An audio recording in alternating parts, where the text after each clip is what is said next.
நேற்று நீங்கள் மதுரையில் பார்த்துருக்கணும், இந்து முன்னணியோட கொடி இருக்குது பார்த்தீங்களா, காவி கொடி. அதை பார்க்குறதுக்கே மனசுக்கு அவ்வளோ சந்தோஷமாக இருக்குது.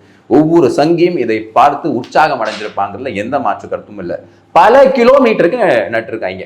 அப்போ இந்த குறுக்கு புத்தி திமுக காரன் என்ன பண்ணுறான் அப்படின்னு பார்த்தீங்கன்னா, பதினி அப்படின்னு யோசிச்சு நடுவில் ஏதாவது நம்ம பண்ணோமே அப்படின்னு சொல்லிட்டு அங்கே ஒரு கல்யாணம், ஏதோ திமுக காரனுக்கு கல்யாணம். திமுக இருக்கானா இல்லையான்னு தெரியாது.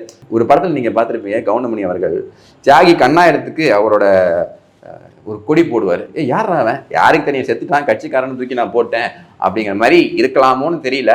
பட் என்ன ஆகுதுன்னா, இந்த கொடிகளுக்கு நடுவில் திமுக கொடியை கொண்டு போய் நட்டு வச்சிருக்கானுங்க. இது பல கிலோமீட்டர் கிடக்கு.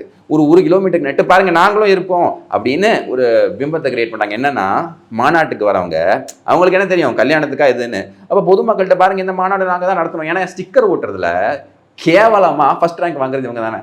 ஸோ அதனால நடுவில் இந்த கொடியை நட்டி இதுக்கும் திமுகவுக்கும் ஒரு சம்மந்தம் இருக்குது அப்படின்னு ஒரு பிம்பத்தை கிரியேட் பண்ணுறதுக்கு இது பண்ணானுங்களான்னு தெரியல. பட் ரொம்பவே கேவலமான பேத்தட்டிக் அட்டெம்ப்ட் பை டிஎம்கே அப்படின்னு தான் நம்ம சொல்லணும்.